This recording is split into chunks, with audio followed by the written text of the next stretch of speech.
A senior federal official rides through a neighborhood in Los Angeles. He is being filmed.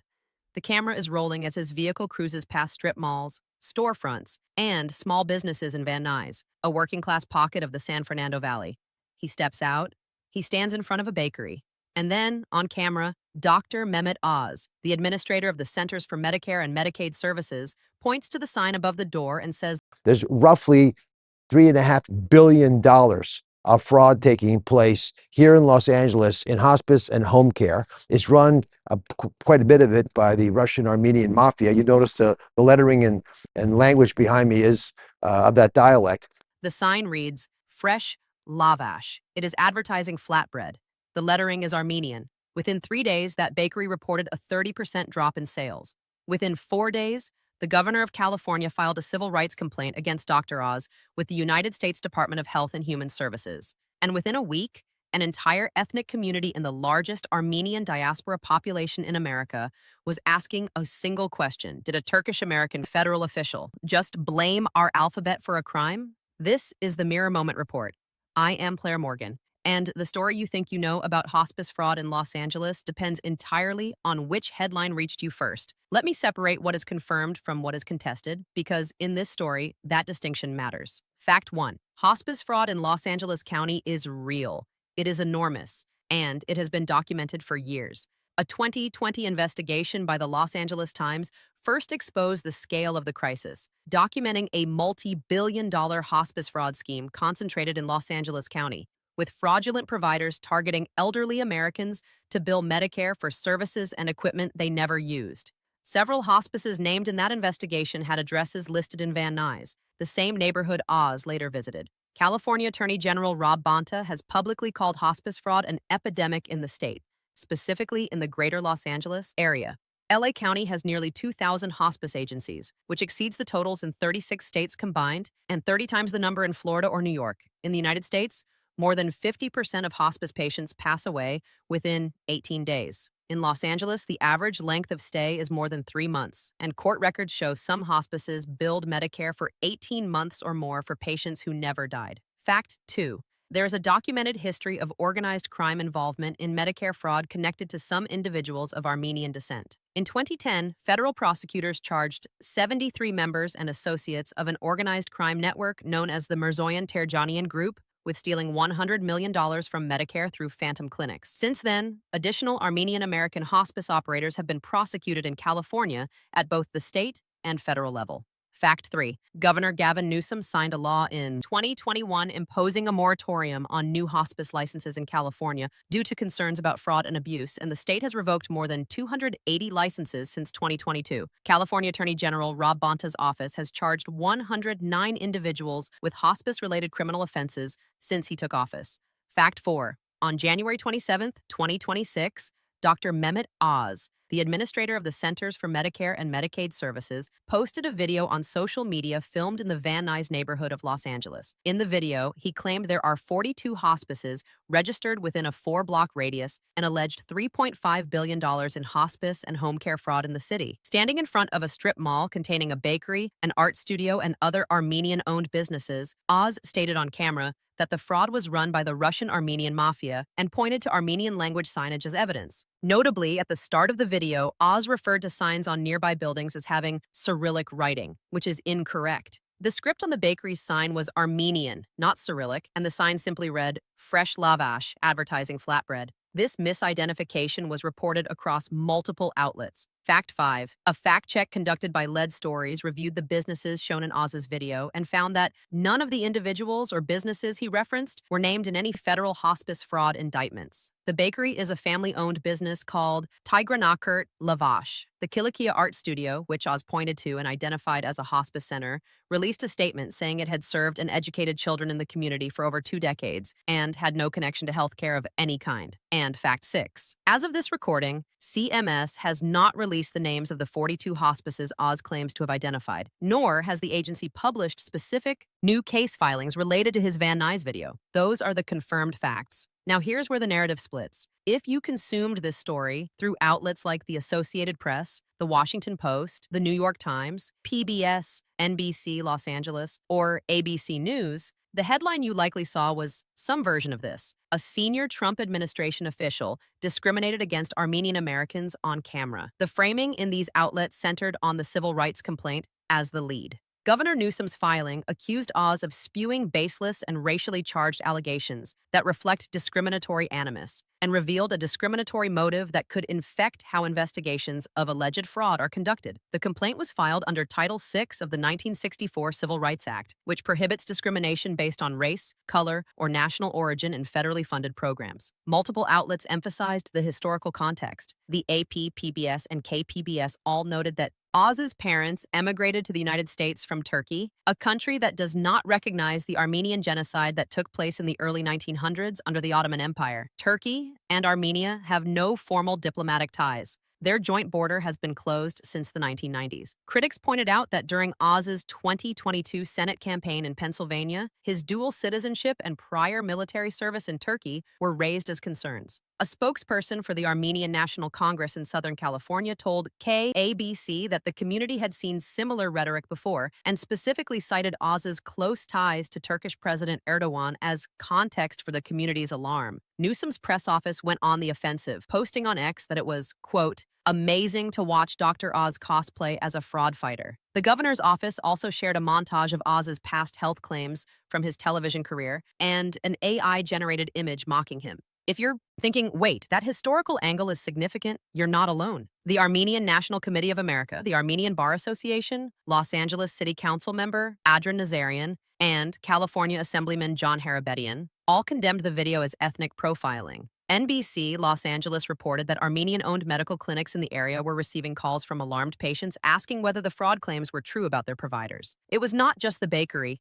An insurance firm owner in the same shopping center, Edgar Gabrielian, told reporters his business dropped 20 to 30% in the days following the video and said he was angry and frustrated because 3 employees and their families depend on him for their livelihood. The bakery owner, Mavsis Bislamian, told KABC that he was deeply disappointed and said, he was recording my signs and location and talking about fraud, and we have nothing to do with it. In this frame, the story is not primarily about hospice fraud. It is about a Turkish-American federal official standing in front of an Armenian bakery and treating a community's written language as evidence of organized crime. And if that's the only version of this story you saw, I need you to keep that in mind, because the other side saw something completely different. If you are finding this helpful, take a moment and hit subscribe. Seriously, this is the kind of story that gets more important the more people see both sides. If you consumed this story through Fox News, The Washington Examiner, or The New York Post, the headline you encountered was fundamentally different. The lead was not a civil rights complaint. The lead was billions of dollars in taxpayer fraud and a governor who critics say was trying to change the subject. Fox News ran an extensive investigative segment by senior national correspondent William LaJeunesse, detailing what he described as ghost patients, sham companies, offshore owners, and corrupt doctors. The piece cited California Attorney General Rob Bonta, a Democrat, calling hospice fraud unprecedented, and included data showing that LA County alone accounts for roughly 18% of the entire nation's home, health, and hospice Medicare billing. The Fox report noted that Oz was referring to dozens of defendants of Armenian American descent who have been prosecuted for Medicare fraud at both the federal and state level, and that auditors and state prosecutors have confirmed organized crime involvement in the fraud. The Washington Examiner published a deep dive detailing that according to an analysis of California Social Services data, Armenians in LA County appeared to use the state's in-home care program at roughly 700% of their population share, representing 14.7% of recipients versus 2.1% of the population. The piece also noted a 2022 state audit that found hospice agencies in California had ballooned by 1,600% over a 10-year period and faulted the California Department of Public Health's lax licensing process for enabling the proliferation of fraudulent providers. Dr. Oz responded on social media platform X, saying that if there were a real defense for California's fraud crisis, we would hear it, and that CMS and law enforcement will keep doing the actual work, going after fraudsters, period. In this frame, Newsom is not defending a vulnerable community. He is deflecting from a genuine crisis that flourished under his watch. The civil rights complaint is framed as a political maneuver by a governor widely seen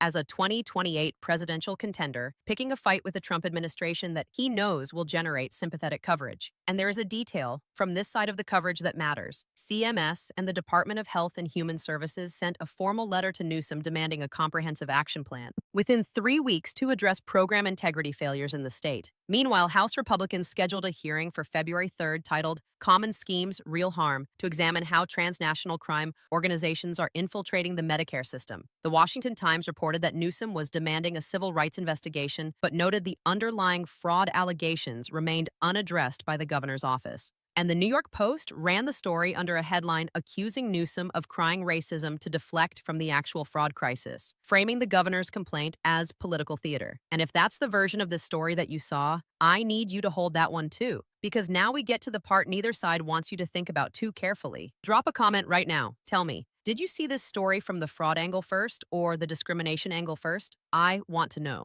Here's what is strange about this story. Both things can be true at the same time, and neither side has an incentive to say that out loud. Hospice fraud in Los Angeles is a documented, prosecuted, multi-billion-dollar crisis. That is confirmed by Democratic and Republican officials alike. California's own Democratic Attorney General has called it an epidemic. The state's own auditors flagged catastrophic failures in oversight. Federal prosecutors have secured convictions involving individuals tied to organized crime of Armenian descent. Nobody credible is disputing that, but here's the gap. When Dr. Oz made his video, he did not stand in front of a hospice. He did not stand in front of a building where prosecutions had occurred. He stood in front of a bakery selling flatbread, pointed to Armenian script on a sign, and used the word dialect to link an alphabet to a crime ring. Earlier in the same video, he had referred to the writing on buildings as Cyrillic, which is wrong. Armenian is its own distinct alphabet, created in the 5th century. It is not Cyrillic. The head of CMS, an agency responsible for the healthcare of tens of millions of Americans, could not correctly identify the script of the community he was publicly accusing of running a crime syndicate. He pointed to a children's art studio and called it a hospice center. The art studio says that claim is false. And as of this recording, CMS has not released the names of the 42 hospices he alleged were in that 4-block radius, nor has it published specific fraud case filings tied to his video.